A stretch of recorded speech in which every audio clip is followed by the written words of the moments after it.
تو یہ وہ باتیں ہو رہی ہیں جو کسی نے دیکھی نہیں، اس کا مطلب یہ اللہ کی طرف سے۔ پھر اللہ تعالیٰ نے عزیز طلبہ واقعات دیے ہیں اور کہا سیروا فی الارض کیف کان عاقبۃ المکذبین، زمین کی سیر کرو، وزٹ کرو، دیکھو کہ ہم نے جھوٹوں جو 2 نمبر لوگ تھے ان کا کیا حال۔ چنانچہ لوگ آثار قدیمہ کی طرف جاتے ہیں، کھنڈرات کی طرف جاتے ہیں، وہ دیکھتے ہیں کہ جو قرآن میں باتیں کی گئی وہ نظر آ رہی ہیں، کھنڈرات ان کے بتاتے ہیں۔ فرعون کی لاش کے بارے میں قرآن نے فرمایا کہ اس کو ہم محفوظ کر دیں گے، قیامت تک کے لیے نشانی بنا دیں گے، چنانچہ وہ نشانی موجود ہے۔ تو اسی طرح انسان کے پیدا ہونے کا نظام ہے، ترتیب ہے، جو قرآن بتا رہا ہے اسی طرح انسان کی تخلیق ہوتی ہے۔ تو سمجھنے والا، سننے والا، دیکھنے والا، غور کرنے والا حیران رہ جاتا ہے کہ جس پہ نازل ہوا وہ تو امی ہے، اس کو تو میڈیکل سائنس کا نہیں علم، لیکن جو آیات ہیں وہ ظاہر کرتی ہیں کہ انسانی اسٹرکچر کیسے پیدا ہوتا ہے۔ اس طرح عزیز طلبہ ہر چیز پہ قرآن مجید کی سچائی نظر آتی ہے، اور یہی اس کی تاثیر ہے۔ اور یہ جو قرآن مجید ہے یہ ایسی کتاب ہے جو بالکل سنسیئرلی انسان کے لیے اللہ نے نازل کی، اس میں سراسر انسان ہی کا فائدہ رکھا ہوا ہے۔ تو جو شخص اس کا مطالعہ غیر جانبداری سے کرتا ہے اس کو محسوس ہوتا ہے کہ اس پر عمل کرنے سے رائٹر کو کیا فائدہ ہے، جس پر نازل کی گئی اس کو کیا فائدہ ہوا۔ تو جب وہ انالیسس کرتا ہے تو دیکھتا ہے کہ یہ تو ہماری ہی بہتری کے لیے اس کو نازل کیا گیا ہے، تاکہ انسان دنیا میں بھی کامیاب ہو، کامران ہو، اس کو اچیومنٹس ملیں، وہ اچھا رہے، ہنستا رہے، مسکراتا رہے، وہ اس کی لیونگ معیاری ہو جائے اور دنیا میں وہ خوبصورتی سے آگے بڑھے، اور جب اس کا اگلا جہان آئے اس میں بھی کامیابی ہو۔ تو اس حوالے سے قرآن مجید جو ہے یہ ہمارے لیے جو کتاب ہے یہ بہت ہی بڑا تحفہ ہے، اور یہ حیرانگی کی بات ہے کہ ہمیں یہ قرآن مجید نصیب ہوا ہے، لیکن ہم لوگ جو ہیں اس قرآن مجید کو چھوڑ کر چھوٹے چھوٹے مسائل میں پڑے ہوئے ہیں، چھوٹی چھوٹی باتوں میں پڑے ہوئے ہیں، اور چھوٹے چھوٹے معاملے میں رہ کر ہم جو ہیں اس کو جو ہے وہ ہم اپنے طور پر ہم چھوٹے چھوٹے کاموں میں آ رہے ہیں۔ اس لیے ہمیں کوشش کرنی چاہیے کہ اس میں ہم غور و خوض کریں، اس میں ہم اپنے آپ کو کھپائیں، تاکہ جو ہے وہ ہمیں کامیابی ملے۔ کیونکہ اہل یورپ وہ اگرچہ اپنے آپ کو غیر مسلم کہتے ہیں نا، وہ غیر مسلم ہوتے ہوئے بھی وہ آگے بڑھ گئے ہیں، قرآن ایجوکیشن پہ انہوں نے اسی طرح عمل کیا ہے، اور ہم لوگ منہ دیکھتے رہ گئے اور اپنے آپ کو چھوٹے چھوٹے کاموں میں الجھا رکھا، اور پھر جو ہے وہ دنیا کی پست ترین قوم بن چکے ہیں۔ اور ہمارا حال آپ دیکھ لیں کہ اس وقت دنیا میں ہمارا اسٹیٹس کیا ہے۔ اس لیے عزیز طلبہ قرآن مجید کو سمجھنا بڑا ضروری ہے، اور حدیث مبارکہ ہے طالب العلم فریضۃ علی کل مسلم، علم کا حاصل کرنا ہر مسلمان پر فرض ہے۔ تو عزیز طلبہ اور کون سا علم ہے جس کا حاصل کرنا فرض ہے؟ یہی فرض ہے۔ اور یہ بھی آپ کو پتہ ہوگا، اگر آپ اس کے ساتھ ان ٹچ ہوں تو آپ کو یہ معلوم ہو جائے گا کہ یہ قرآن ایسا ہے جو ہر مضمون کو ٹچ کرتا ہے۔ اس میں جتنے اس وقت مروج مضامین ہیں وہ سارے قرآن سے نکلے، اور ہر مضمون کی جو گائیڈ لائن ہے قرآن نے دی ہے۔ 1000+ آیات ایسی ہیں جن کا تعلق سائنس کے ساتھ ہی آپ اندازہ کریں، پھر معاشرتی اسلوب سارے قرآن نے بتائیں، پھر جو قوموں کے ساتھ تعلقات ہیں، خارجہ پالیسی ہے، ساری قرآن بتاتا ہے، اور پھر لوگوں کو کیسے ڈیل کرنا ہے یہ سارا قرآن بتاتا ہے۔ تو ہر سٹیپ پہ قرآن ہمارے ساتھ لگا ہوا ہے تاکہ ہمیں رہنمائی فراہم کرے۔ یہ عزیز طلبہ کیوں قرآن اس طرح کرتا ہے، کیوں اللہ تعالیٰ نے قرآن کو اس طرح کا بنا دیا ہے کہ اس سے فائدہ اٹھائیں لوگ، اس سے جو ہے وہ اپنے دنیاوی امور کو بھی دیکھ لیں، صرف دینی دنیاوی امور کو دیکھ لیں۔ اس لیے عزیز طلبہ کہ اللہ تعالیٰ نے انسان کو پیدا کیا، اور اللہ تعالیٰ نے ہر چیز جو بنائی اس کو کن کہا، لیکن جب انسان کی باری آئی تو اس کے چہرے کو اللہ تعالیٰ نے اپنے ہاتھ سے بنایا۔ اب آپ دیکھیں کہ ہاتھ سے چیز بنائی اللہ نے، صاف ظاہر ہے کہ اس کو پھر محبت بھی اتنی چاہیے تھی، اور اسی محبت کے حساب سے اللہ تعالیٰ نے قرآن نازل کیا ہے تاکہ میرے بندے لازمی طور پر کامیاب ہو جائیں۔ اور آپ دیکھیں یہ قرآن جو ہے نا یہ کامیابی کی کنجی ہے، لیکن اگر ہم اس کنجی کا استعمال کرنا ہی نہ جان سکے تو کامیابی تو ہمیں نہیں ملے گی۔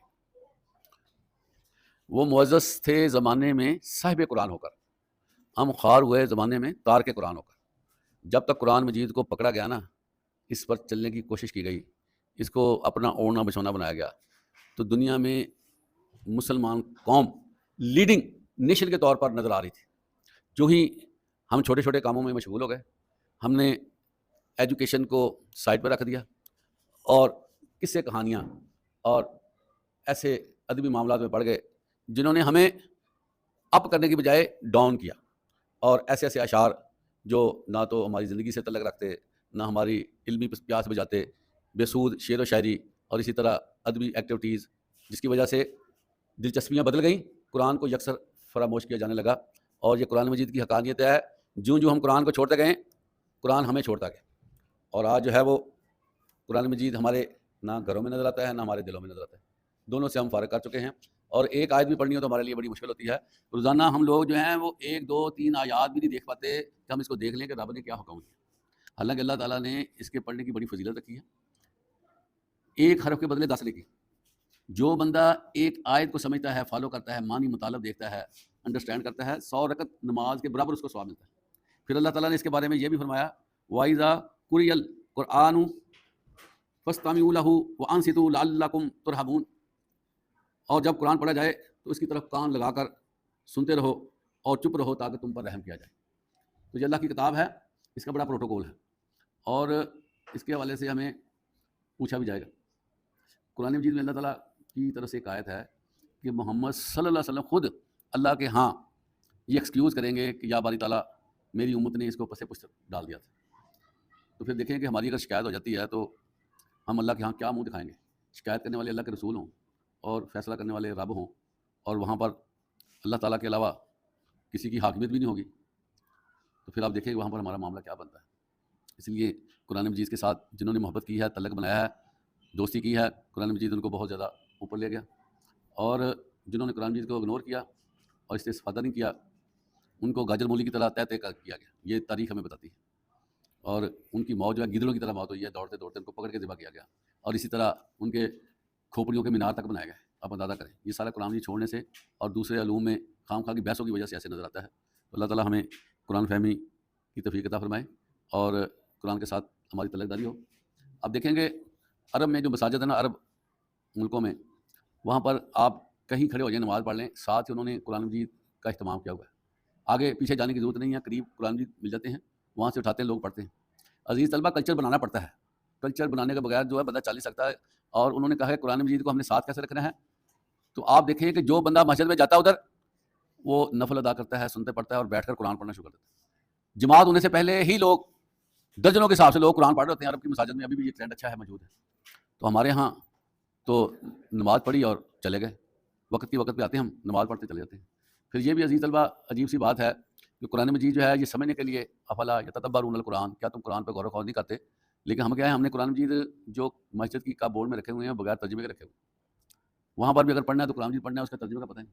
اب اللہ ہم سے مخاطب ہے، یا ایھا الذین آمنوا، تو ہمیں کیا پتا کہ ہم سے کیا باتیں اللہ کر رہا ہے؟ ہم بھی وہی باتیں دہراتے ہیں جو اللہ قرآن میں فرماتا ہے۔ تو اللہ کی باتوں کا جواب کس نے دینا بتائے؟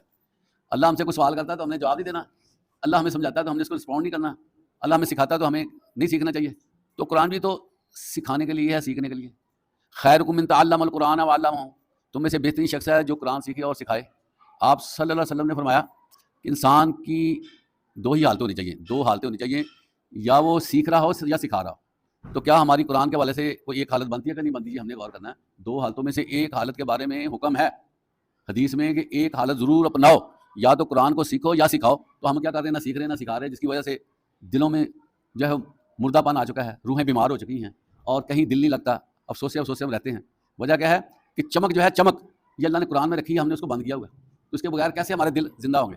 الا بذکر اللہ تطمئن القلوب، بے شک اللہ کے ذکر سے ہی انسانوں کے دلوں کو طاقت ملتی ہے۔ تو قرآن سے بڑھ کر اور کون سا ذکر ہوگا بتائیں، جس میں صرف ذکر ہی نہیں ہے، وہاں پر معنی ہے، مطالب ہیں، وہاں پر پیغامات ہیں، وہاں پر ڈسکشن ہے۔ اللہ تعالیٰ اس کو کہتا ہے یہ کلام الرحمان ہے، اس کو سمجھو، میں تمہارے ساتھ باتیں کرنا چاہتا ہوں۔ اللہ باتیں کرنا چاہتا ہے، اللہ ہم سے گفتگو کرنا چاہتا ہے۔ تو ہماری قسمتیں دیکھیں کیسی ہیں کہ ہم اللہ کی گفتگو سے فیض یاب نہیں ہو رہے۔